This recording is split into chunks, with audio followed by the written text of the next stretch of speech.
First of all, hello, Sheikh.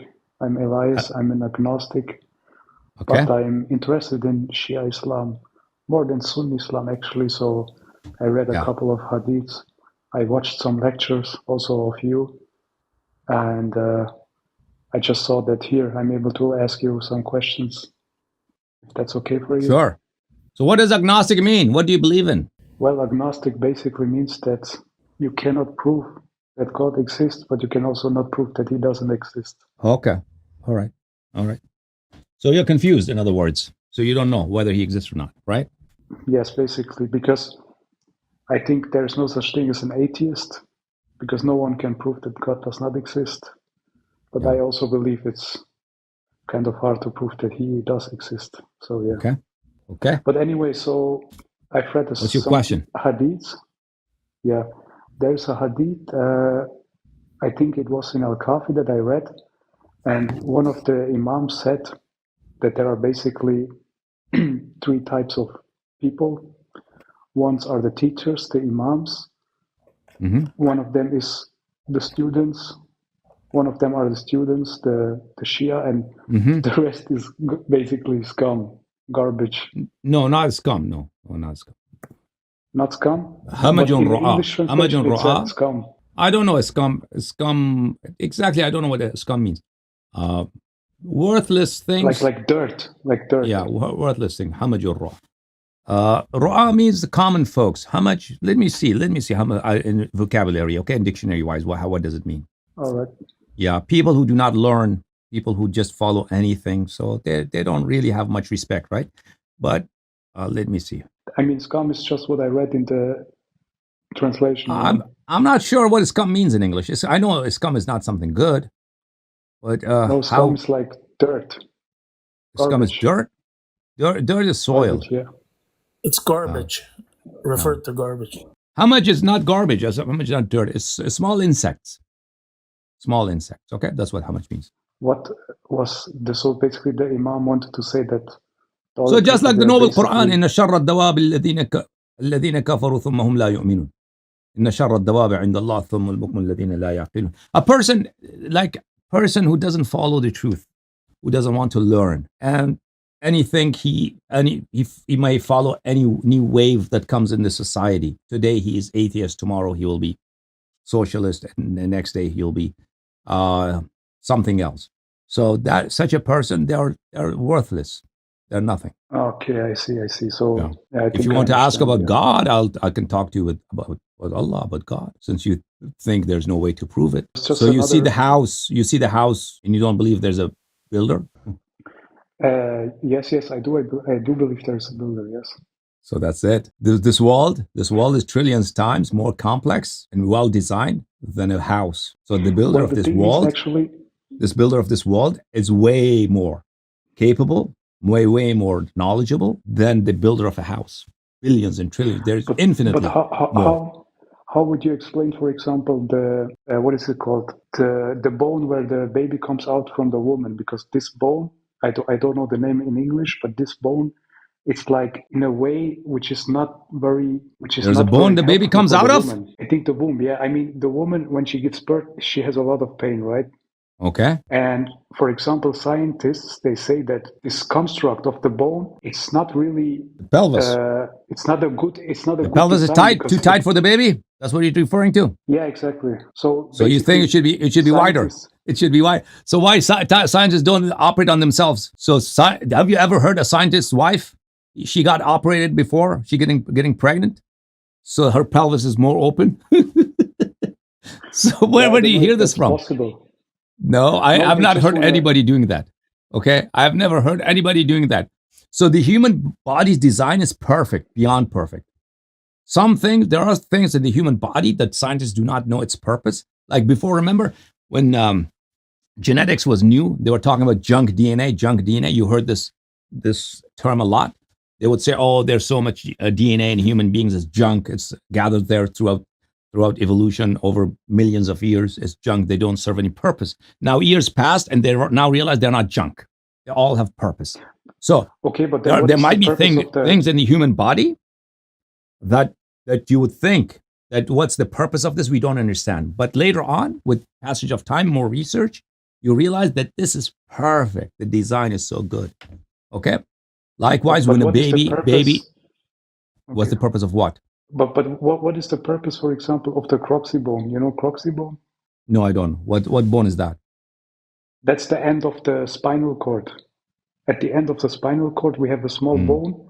It's called croxy bone, and if you I'm not an anatomist. I'm sorry. I'm not a doctor. I'm not an anatomist, but I know. I've read about human body. When I read about a single cell in the human body, right? Oh my God, it's so much design, so much wisdom, so much knowledge, right?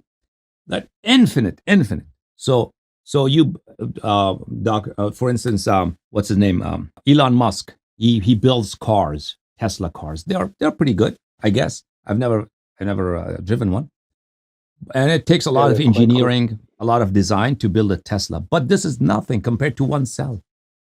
We have billions and trillions of cells in our bodies, and the simplest cell in human body is millions of times more complex than a Tesla car. Okay, so I know the design in human body is infinitely wise. But there are, as I'm not an anatomist, so there might be things in here. You ask me what's this bone for? I don't know. It's not my field, but I know human body is very. If we do not know, humanity today do not know the wisdom of something in human body, it doesn't mean it does. It's not. It doesn't have. There's not wisdom behind it. Tomorrow, day after tomorrow, in the future, it will be revealed that bone there is very wise to be there. Could I may ask you about another hadith I read? So that's it. I've proven God. Of course, you just agreed. If you see a house, you agree there's a builder, and this wall is infinitely trillions times. Say this until 10 years times trillions times to the power of trillion. This wall is more complex than a house. So the builder of this dunya, this world, is trillion to the power of trillion to the power of trillion. Say it until 10 years. But Sheikh, more capable and more powerful than a house builder. Yeah. But Sheikh, what if there is a God, but eventually he doesn't even care about this world? He has a lot of other worlds. He cares. He cares. He cares. He gave us the eyes, didn't he? He didn't forget to give us the eyes. He didn't forget to give us the fingers. Imagine if your hands didn't have fingers. How would you live? Imagine if instead of nails you had claws. It would be so difficult for you to live. He didn't forget any of those things. You were in your mother's womb. He provided best food, the most nutritious food for you, for every baby. When did he forget us? When did you notice he doesn't care? All of this thing is happening without care. You keep a little kitten, a cat, when it's baby. Don't take care of it for 2 days. See what happens. Don't take care of it for a week. Let's see what happens. Okay. See what happens. So from the time that we were a small cell, then then we developed in the womb of our mothers till the day we were born, till this day, every moment, every second. Everything that has happened, we have done to ourselves. We, mankind, we have done to ourselves. Allah has taken care of us. وَإِن تَعُدُّوا نِعْمَةَ اللَّهِ لَا تُحْصُوهَا. Every direction you look, infinite mercy, infinite blessing, infinite kindness, every direction, and infinite beautiful things every way. So don't say he doesn't care about us. Okay, you have a very positive outlook, I see. No, tell me what did I say wrong? Tell me one statement I said it was wrong. Tell me. I mean, you say there is so much beauty in the world, but I also see the opposite, Show me one that's ugly. Netanyahu, he does it himself. God created him beautiful. God created him beautiful, but he did it himself. He gave him a choice to be a good person, but he decided to be a monster. Show me something that Allah did, God did, that's ugly. Show me one thing. For example, Allah, according to you, Allah created all the animals, right? Yeah. So there are animals, it's called carnivore animals. They only can survive by eating other animals alive, like for example, tigers and lions. So let me tell you something. Yeah. Let me tell you something, okay? Animals eating, all animals don't get eaten, right? You know that, right? Not all deers. Not all of them. Not all of them got eaten. Some of them get eaten by a predator. The ones that get eaten, just like when we make a mistake, we pay a price. You know, they say karma is a bitch. Have you heard that? Yeah. Yeah. So the animal kingdom is the same. They pay prices for their mistakes. If they did do something wrong, this a baby, when it's not nice to its mother, then something bad happens to it. So animal kingdom are the same.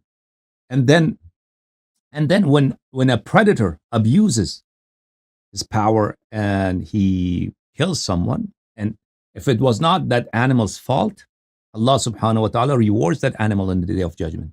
So all animals would be just like us. There's another life for us after this. We give answers for what we did in this life. Animals also. So horses, sheep, donkeys, dogs, all of them. Allah subhanahu wa ta'ala knows what they did in this life, and the kind things they were supposed to do, and the bad things they did. So in the day of judgment, there will be reward for those who were abused, and there would be punishment for those who abused other animals. So nothing goes unpunished. Paradise? Everything's accounted for. And when the 12th Imam alayhi salam comes, Imam Mahdi alayhi salam comes, and Jesus comes, then there will be no abuse of animals either. So at that time you will see that lions will not attack deer. They will give them food, and they will not tear apart other animals. So you will see they're walking side by side, a deer, a moose, and a bear, and they're not attacking each other. Okay? All right, interesting. Yeah. Okay. Yeah. But animal will not go to paradise like humans. They will. Animals go to paradise, of course. Rasulullah sallallahu alaihi wasallam said that the horses of people who go use them in the obedience of Allah, in the obedience of Ahlul Bayt alayhim, those horses go to Jannah. That's interesting, because I think in Sunni Islam, the animals will just vanish, right? I don't know about them, but Quran says, وَإِذَا الْوُحُوشُ حُشِرَتْ. Beasts, animals, they'll be resurrected in the day of judgment. Okay, interesting. Yeah. So now, say La ilaha illallah Muhammadun Rasulullah sallallahu alaihi wasallam. Say it. Come on. You have no weapon. You have no weapon. It's not. Yeah, but I have to. You have no argument left. No excuses. I have to learn more. So yeah, absolutely. We all have to learn more. But what's evident, you cannot deny. You cannot deny what's evident. This whole world, it's a maker. It has a great maker. So that is obvious. There's no doubt in that.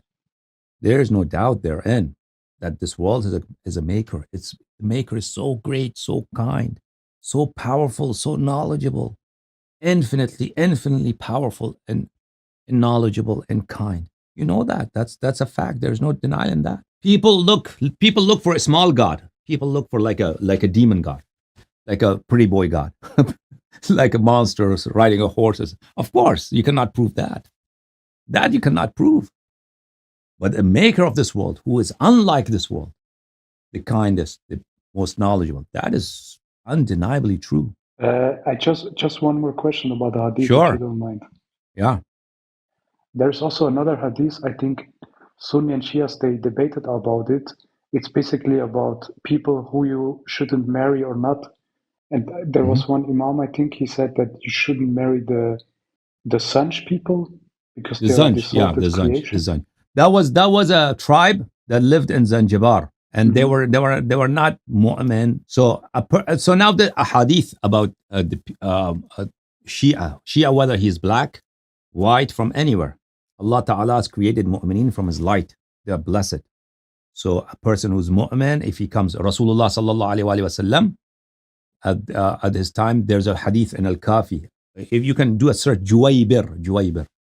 This Juwaybir was a black guy, and he was short, and he was very, very dark and poor. He didn't have any money. He was caught as a captive, and he didn't have any money, and he was very ugly too. He was not a very pretty boy. Very ugly, short, and he was very dark, African, and didn't know Arabic well, but he was a very good person. Very good person. Rasulullah sallallahu alayhi wa sallam said, but Juwaybir, why you don't get married? He said, Ya Rasulullah, who is going to marry me? I don't have any money, and an absolute minority. Arabs are so racist. Of course, they're not going to marry their daughter. I'm black, and I'm so dark black, and I'm so short. Rasulullah sallallahu alaihi wasallam said, Juwaybir, these are criteria of Jahiliyyah. Allah subhanahu wa ta'ala has invalidated all these criteria. Al-mu'minu kuful mu'min. Mu'min is appropriate for another mu'min to marry. Rasulullah sallallahu alaihi wasallam said to him, go to that person. And he mentioned the name of one of the chiefs of Medina, one of the royalty of Medina. Go to him and tell him, Rasulullah sallallahu alaihi wasallam says, marry me your daughter. So Juwaybir said, okay.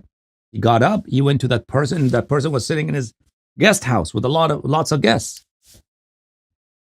And this is an Al-Kafi, volume number 5, Kitab al-Nikah. Babu al-mu'min kuful mu'mina. The mu'min is appropriate for a mu'mina, no matter what race they're coming from. So he said that Rasulullah sallallahu alaihi wasallam has sent me. Why he has sent you? He has sent me to marry your daughter. This person was taken aback. He said, he was so shocked. He said, oh. And he couldn't imagine marrying his daughter off to this person. He said, okay, go back to Rasulullah sallallahu alaihi wasallam and say that we are from Ansar, we are royalty, and we only marry our daughters to someone of our own status.